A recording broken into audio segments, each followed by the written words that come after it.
안녕하십니까. 이병기 목사입니다.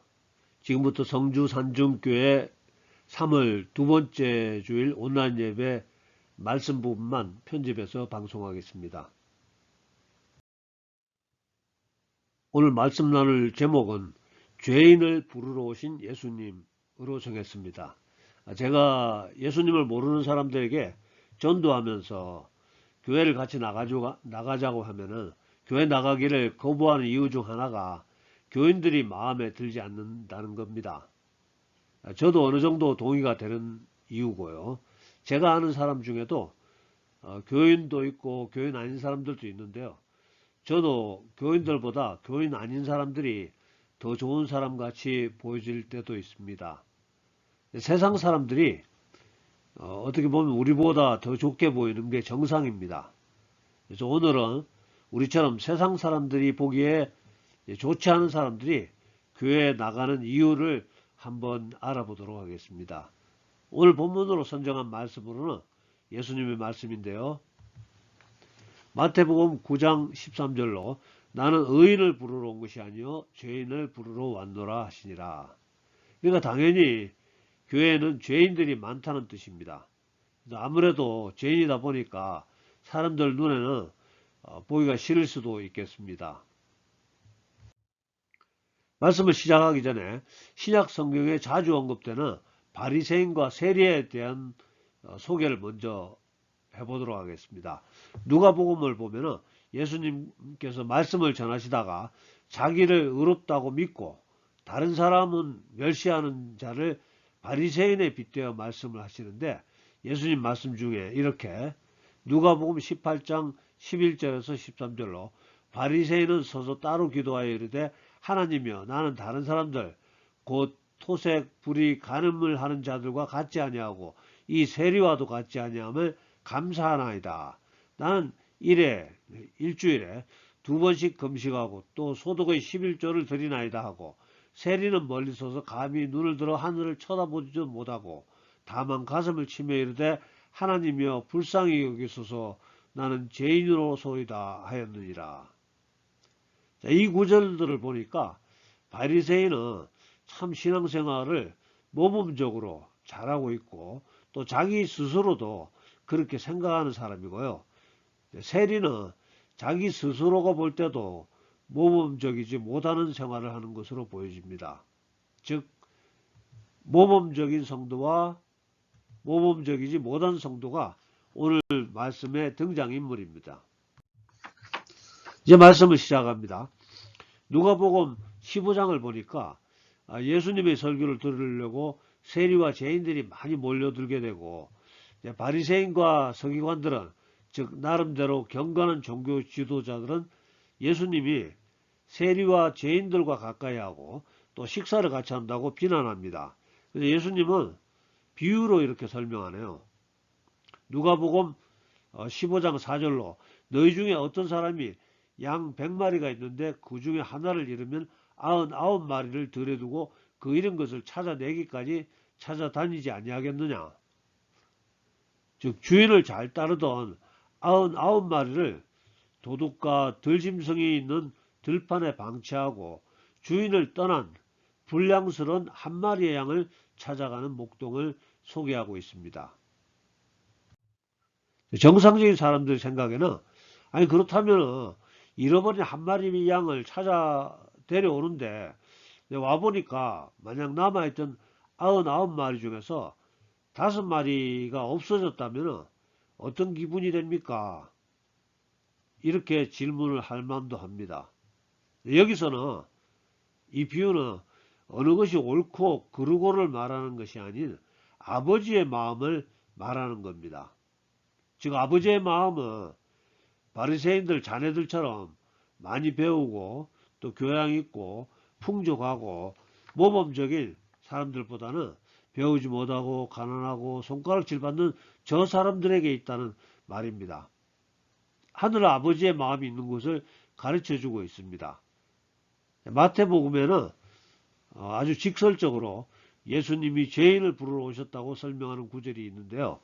먼저 예수님 당시의 시대 상황을 살펴보면은 유대인들이 살던 땅은 로마의 식민지였고 유대인 중에서 자기 동족 유대인들에게서 과중한 세금을 거두어서 로마 당국에 바쳐야 하는 세리는 특별히 유대인들의 멸시와 증오를 받고 있는 또 손가락질 받는 사람 중의 하나였습니다.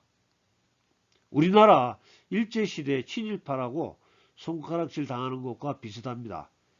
매국노라는 거죠. 그런데 예수님은 당시의 세관, 즉 요즘 같으면 세무서를 지나가시다가 그 앞에 앉아 장부정리하는 세리를 부르시어 제자를 삼게 되고, 또 그 세리는 자기를 알아주는 예수님께 고맙고 감사해서 자기 집에서 잔치를 베풀게 됩니다. 자, 그러자 또 바리새인들이 시비를 겁니다. 마태복음 9장 11절로 어찌하여 너의 선생은 세리와 죄인들과 함께 잡수시느냐. 예수님은 건강한 자에게는 의사가 필요 없고 병든 자에게 의사가 필요하다, 이렇게 말씀하시면서 오늘의 본문이죠. 마태복음 9장 13절로 나는 의인을 부르러 온 것이 아니요 죄인을 부르러 왔노라 하시니라. 즉 예수님은 배우지 못하고 가난하고 성질 나쁜 사람들, 매국노, 손가락질 받는 자들을 부르러 오셨다고 말씀하시는 겁니다. 다시 오늘 본문으로 선정한 누가복음 15장의 이야기로 돌아갑니다. 예수님은 오늘 서두에 소개했던 잃어버린 양의 비유를 소개하신 후에 바로 이어서 같은 주제의 비유로 잃어버린 드라크마 비유를 소개합니다. 누가복음 15장 8절에서 9절 어떤 여자가 10드라크마가 있는데 하나를 잃으면 등불을 켜고 집을 쓸며 찾아내기까지 부지런히 찾지 아니하겠느냐. 또 찾아낸즉 벗과 이웃을 불러 모으고 말하되 나와 함께 즐기자. 이런 드라크마를 찾아내었노라 하리라. 한 드라크마는 성인 남자의 하루 품삯이라고 했고요. 그렇게 큰 돈이 아님에도 이 여인은 밤늦은 시간까지 찾고 또 찾는다는 겁니다. 그 이유는 그 한 드라크마의 소중함 때문이라는 건데요. 그 당시에 여인들이 결혼할 때 아버지가 결혼 지참금으로 10드라크마 묶음을 주는 관습이 있었답니다. 아버지의 결혼 선물, 즉 드라크마는 아버지의 사랑을 대표하는 물건이라는 것이죠. 예수님은 이 비유를 통해서 우리에게 이런 말씀을 하고 있습니다. 하나님이 찾는 사람은 너희들 바리새인, 즉 많이 배우고 착하고 교양 있는 아주 모범적인 너희들 보기에는 한 드라크마 정도의 가치로밖에 안 보이는 저 사람들, 비록 손가락질 받을 만한 별 볼일 없는 사람같이 보이는 저 사람들이 하나님께로서는 매우 소중한 의미가 있는 사람이라는 겁니다. 그래서 하나님께서 그 사람들을 찾으시는 것이고 또한 바로 그 사람이 우리들이라고 하는 겁니다. 사람들 보기에 보잘것없이 보여지지만 성질이 고약한 것 같지만 머리도 나쁜 것 같고 공부도 못하고 결단력도 없고 또 가치 없는 인생을 사는 것처럼 보여지지만 모범적이지 못하지만 하나님 보시기에는 매우 소중한 사람이고 하나님 보시기에 매우 의미 있는 인생이라는 겁니다. 예수님이 잃어버린 드라크마 비유에 이어서 바로 탕자의 비유를 소개하는데요. 간략하게 요약하면 이런 이야기입니다. 어떤 아버지가 두 아들이 있는데 큰 아들은 착하고 범생이, 둘째 아들은 반항적이고 놀기 좋아하는 불량 아들입니다. 근데 작은 아들이 갑자기 아버지한테 이렇게 이야기합니다. 아버지, 어차피 아버지 죽으면 유산을 우리에게 줄 거 아닙니까? 형 거는 빼고 내 거는 미리 좀 주십시오. 그리고 미리 받아서 외국에 나가서 허랑방탕하게 살다가 돈 다 떨어지니까 옆에 있던 친구들도 다 떠나가 버리고 또 먹을 것도 떨어지고 거지처럼 살다가 너무 배고파서 돼지들이 먹는 쥐염 열매로 허기를 채우다가 눈물을 흘리면서 누가복음 15장 17절로 이에 스스로 돌이켜 이르되 내 아버지에게는 양식이 풍족한 품꾼이 얼마나 많은가. 나는 여기서 줄여 죽는구나. 이렇게 한탄하며 후회하다가 결국은 집으로 돌아가기로 마음을 먹고 또 생각하기를 자기 이제 집에 가면은 아버지에게 용서를 구하고 아들 자격은 필요 없으니까 먹을 것만 주면은 하인처럼 열심히 일하겠습니다. 이렇게 말해야 되겠다 생각하고 이제 갑니다. 누가복음 15장 20절로 이에 일어나서 아버지께로 돌아가니라. 아직도 거리가 먼데 아버지가 그를 보고 측은히 여겨 달려가 목을 안고 입을 맞추니 작은 아들 탕자가 고향 마을에 들어서자 멀리서 아버지가 달려온다는 겁니다. 아마 아버지는 매일 동구 밖에서 아들이 돌아오기만을 기다리고 있었던 모양인데요. 드디어 돌아오는 아들을 멀리서 발견하고 쫓아와서 껴안고 데려가서 목욕시키고 옷 갈아입히고 또 살찐 송아지를 잡아 잔치를 하면서 환영한다는 겁니다. 자, 이야기가 여기서 끝났다면 뭐 그런대로 이야기가 쉬운 주제인데요. 방탕했던 아들은 회개하고 돌아와야 한다는 거, 그리고 또 아들이 아무리 잘못을 해도 아버지는 그 아들이 돌아오기를 기다린다는 교훈을 얻을 수 있겠는데요. 이 이야기는 여기서 끝나지 않고 조금 더 계속됩니다. 그런데 돌아온 탕자를 위해서 잔치가 열리던 그때 밭에서 일하다 돌아오던 큰아들이 집에서 잔치하는 것을 보고 또 자기 아버지가 재산을 탕진한 자기 동생의 환영잔치를 열어주는 것에 화가 나서 아버지에게 항의하게 됩니다. 아니 아버지, 누가복음 15장 29절에서 30절로 내가 여러 해 아버지를 섬겨 명을 어김이 없었거늘 내게는 염소 새끼라도 주어 나와 내 벗으로 즐기게 하신 일이 없더니 아버지의 살림을 창녀들과 함께 삼켜버린 이 아들이 돌아오매 이를 위하여 살찐 송아지를 잡으셨나이다. 이게 뭡니까? 이러니까 아버지의 대답입니다. 누가복음 15장 31절에서 32절로 예, 너는 항상 나와 함께 있으니 내 것이 내 것이로되 이 내 동생은 죽었다가 살아났으며 내가 잃었다가 다 얻었기로 우리가 즐거워하고 기뻐하는 것이 마땅하다 하니라. 여기서 우리는 아버지의 마음을 알아야 합니다.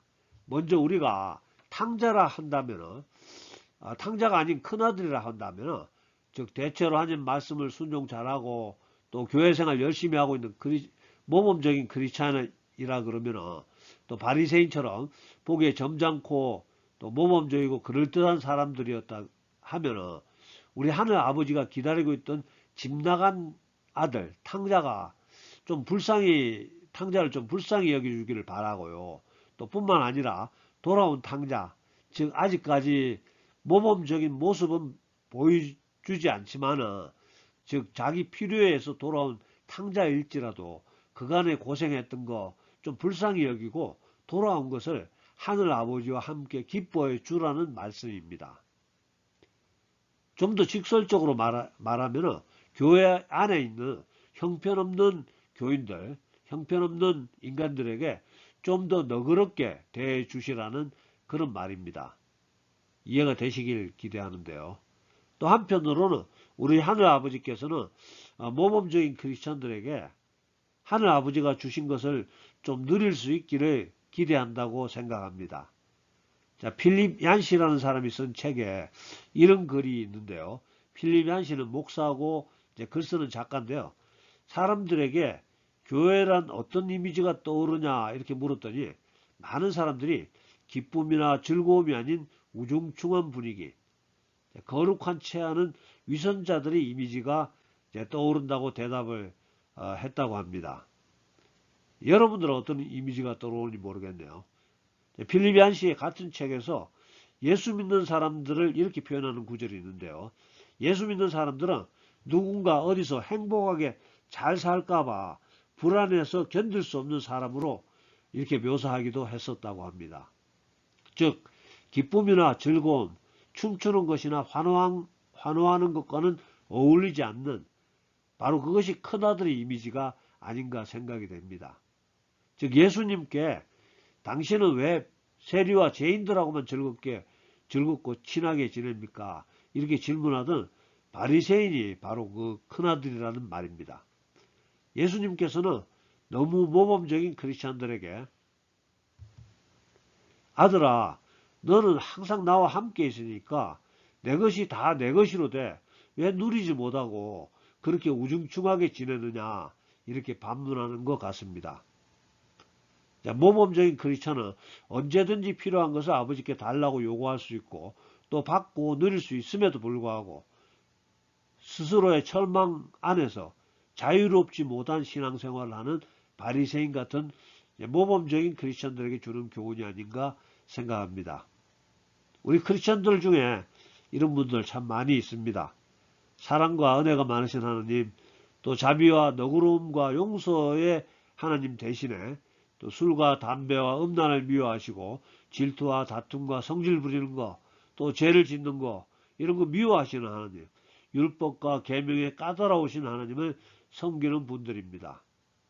까다로우신 하나님을 섬기다 보니까 스스로의 삶도 까다로울 수밖에 없습니다. 하나님의 자녀, 왕의 자녀, 공주와 왕자로서 누릴 수 있는 당당함과 자유함을 누리지 못하는 분들입니다. 두 번째로 우리가 탕자였다면 만약 우리가 술과 담배에 쩔어서 교회에 나가 하나님 만나기가 부담스럽다면 또 우리가 도박과 또 중독 때문에 우리가 또 음란한 생활 때문에 가난 때문에 또 개팍한 성격 때문에 또 질병 때문에 또 부부관계 때문에 또 자식들 관계 때문에 하나님께 나아갈 수 없다면 매일 동구 밖에서 집 나간 아들이 돌아오기만을 기다리시는 아버지의 마음을 이해하라는 말씀입니다. 우리 하늘 아버지는 우리를 애타게 기다리고 있다는 말입니다. 우리 하늘 아버지는 우리가 아버지의 통치권이 미치는 범위 안으로 들어오기를 아버지의 공급하심과 보호와 사랑이 있는 곳으로 돌아오기를 기다리고 있다는 말입니다. 그리고 돌아온 것 자체로 기뻐하시며 잔치를 열어주신다는 겁니다. 돌아온 것 자체만으로요. 말씀을 정리합니다.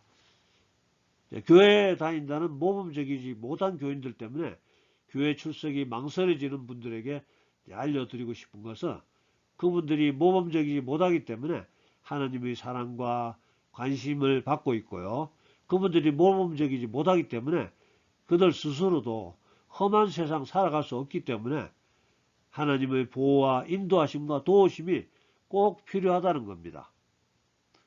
또 교회에 출석하시면서 신앙생활을 하시는 중에 옆에 함께 신앙생활하는 동료, 형제, 자매들의 몰상식한 행동들 때문에 마음이 불편한 분들에게 알려드리고 싶은 것은 그분들이 그렇기 때문에 하나님의 마음이 그분들에게 향하고 있음을 생각하셔서 우리도 하나님과 같은 마음으로 그분들을 기다려 주시고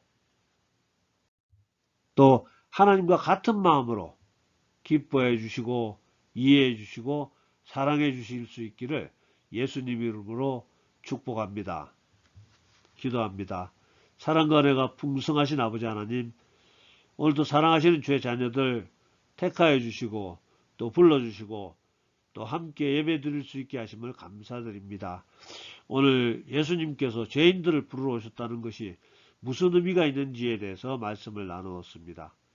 세상 사람들은 우리가 죄인인 것을 또 모범적이지 못한 것을 손가락질하면서 우리 때문에 자기들처럼 착한 사람들이 예수님께 나오지 못한다고 이렇게 이야기합니다. 아버지 하나님, 이 시간 이 말씀을 듣는 세상 사람들이 있다면 그분들을 기억하사 성령으로 기름 부어 주시옵소서. 그들의 마음과 영의 시야가 열려서 자기 자신을 보게 해 주시옵시고 죄인을 부르러 오신 예수님께 나아올 수 있는 너그러운 마음 허락하여 주시옵소서. 아버지, 이 시간 교회 열심히 다니면서도 또 옆에 있는 모범적이지 못한 교인들 때문에 마음 상해하며 우울한 신앙생활을 하는 성도님들 있으면 주님 돌아보시옵시고 함께 은혜를 부어주시옵소서.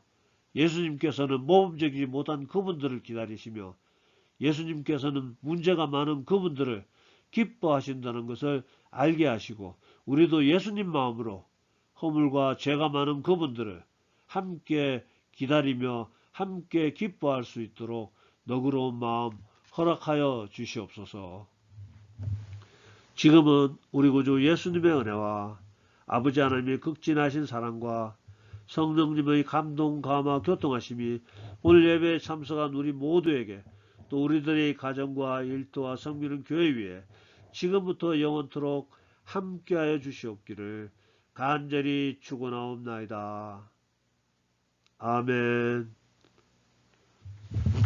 네, 감사합니다. 할렐루야. 네, 다음 주에 뵙겠습니다.